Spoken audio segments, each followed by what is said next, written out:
Hey everybody, it's Master Gallengeist here, bringing you my review for The Amazing Spider-Man issue 68 Point Deaths. Oh, nice cover there, and you're gonna be like, hey, it's a Spidey one, why don't you have your Spidey on? Because pretty much the only Spidey we get in here is like his dead body from like what we had seen in issue 68, and this mainly follows the X-Men, specifically the Juggernaut. So, this is $3.99. This is like the other one, except this is definitely more if you're into the Juggernaut, and mainly the art and creative team. Gage, Buckingham, Iacano. It's nice for value add. I don't feel like I was, like, gypped or anything like that. But it really doesn't add much. So let's kind of crack into it as we see Juggernaut fighting the blighted X-Men. Ever see someone who obviously outgrew something but had to stick with it because without it they're nothing? Like an 80-year-old rock star in leather pants prancing around a stage when you ought to be playing bocce at the rest home. That's how I feel today. Temper, generates intense heat or cold. Magic, teleporter, sorceress, wielder of the soul sword. Kid Omega, Omega level telepath and telekinetic. Cyclops, X-Men leader since before he could drive, powerful optic blast, Juggernaut, unstoppable avatar of the demon god Sidorak, Psylocke, psychic martial artist. They are the X-Men, mutant kind's greatest champions, and they are all infected by the blight. Let's see. I'm the Juggernaut. You seem to be resistant to the freeing touch of the blight, which leaves you with two choices. Join us anyway, kill, punish, or help us subsume anyone who isn't one of us, or stand aside. Wait, I lied. There's a third choice. Die. It's like, oh, okay. The blight has turned a little bit different from what we have seen it talked about in The Amazing Spider-Man, but okay. I mean, they haven't really delved much into it, so this isn't a complete thunder swing, but it's like, alright, how about none of the above? I'm the Juggernaut, Summers. I make threats. I don't field them. You know who you, we know who you are, Kane. We're possessed, not stupid. Temper's trying to melt the road, then freeze it. Trap my feet. Aren't you, though? It's nothing can stop the Juggernaut, kid. Nothing but frozen asphalt. As we see that, it's like, okay. But it's all just setup. Magic Soul Sword disrupts magic. Spells, beams, you name it, permanently in most cases. Not sure what it would do to me if she really cut loose. But I ain't in a hurry to find out, as he pretty much thunderclaps your ass. It's like, oh god. You punks want me to wet my pants because the blight turned you evil? You're new at it. I'm a damn supervillain. It's... oh, okay. Interesting tactic there. Please, you're a crook, yawn. I was a mutant terrorist in high school. As Kid Omega just fucking throws shit at him. It's like, okay. You think this'll hold me? Nothing can stop the Juggernaut, we know. But you were standing still when Kid Omega immobilized you. If you never got started, you could at least be slowed down. Team, his helmet protects his only vulnerable spot, his mind. Remove it.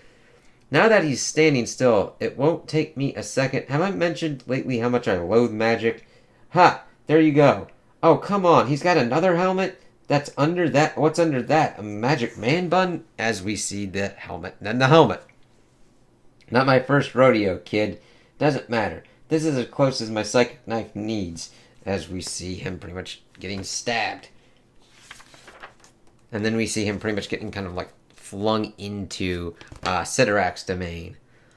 I asked for that. Hanging out with heroes is making me soft. Did she shut down my brain? Or, is this a coma? Where the hell am I? The Crimson Cosmos domain of Sidorak. Oh, great. Is it too late to pick the coma? Yeah, I know that look. You're disappointed in me, right? Let me guess.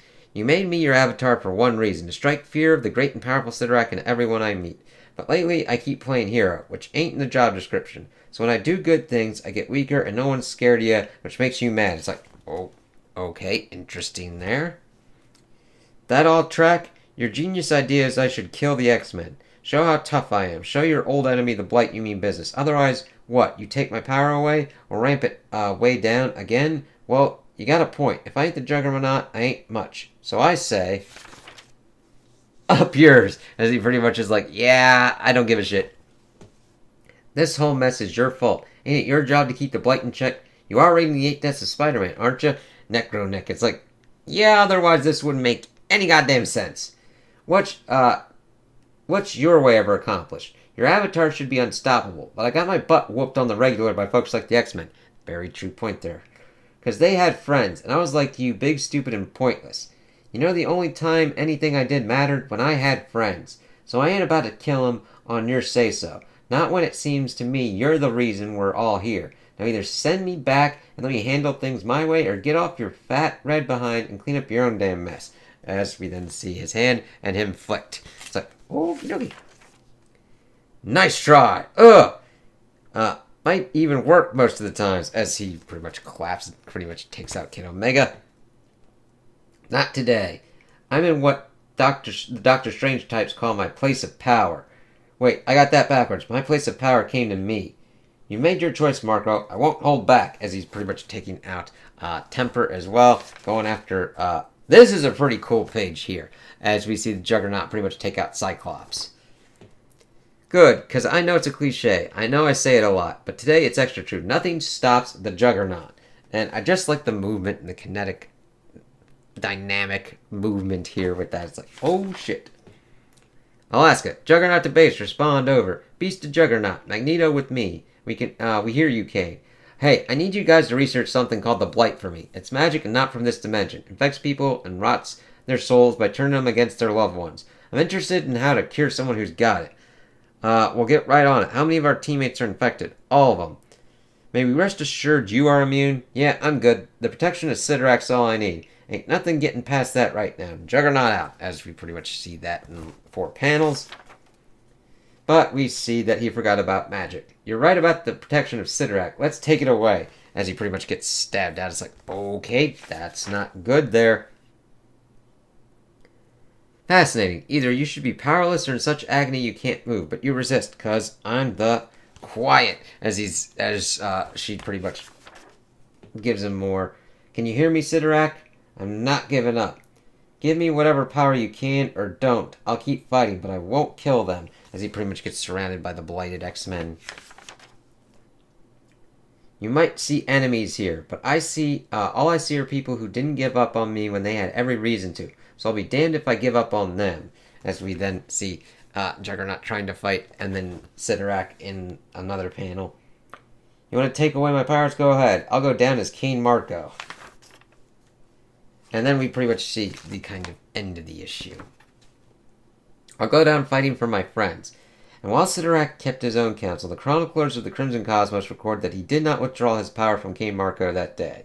Scholars debate whether this is because Marco won Sidorak's respect, or because in Sidorak's throne room doing so would have no consequence. For at Sidorak's feet lay most of his offspring, dead at the hands of his other scion, Calyx, who had brought the Blight into their home.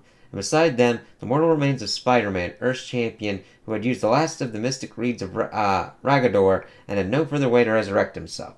While beyond the Crimson Palace, Sidorak's eternal enemy, having breached the barrier that had held for so long, reached hungry tendrils towards Earth.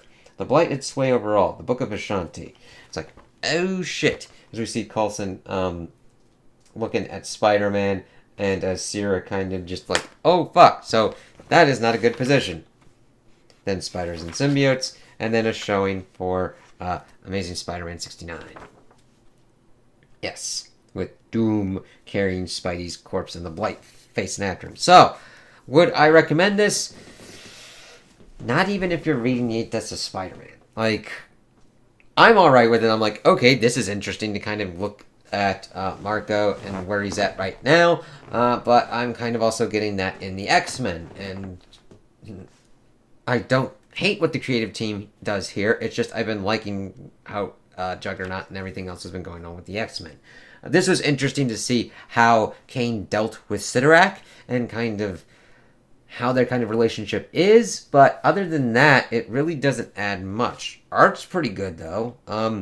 Paneling's kind of more traditional, which is fine. I've got no problems with that, but it just doesn't really give me a lot of oomph. But the action scenes are pretty decent. I mean, like, looking at this, how Juggernaut took out Cyclops, which I was able to flip to.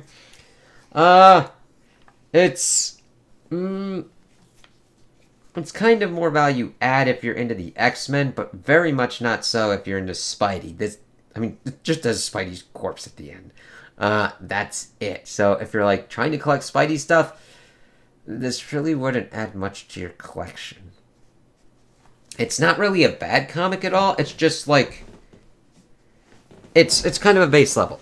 It achieves an objective, but it's almost like, why is this here?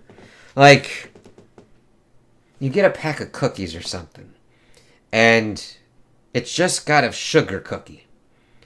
And it's not even a really good sugar cookie. It's just a basic-ass sugar cookie. It's not showing, like, the best that this cookie place has to offer, or the best kind of base that it's got. It's just a sugar cookie, and it's like, did you just need something to put there?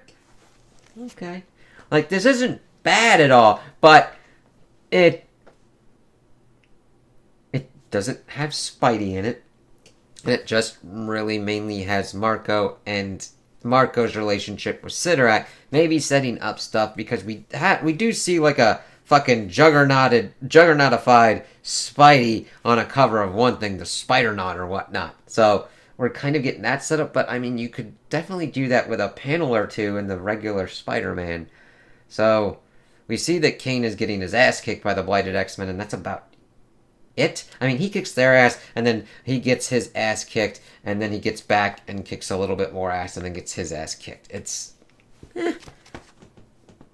so it's fine. If you're into Spidey, I would recommend that you not go for it. I know that sounds harsh or whatnot, but it's not going to give you any Spidey.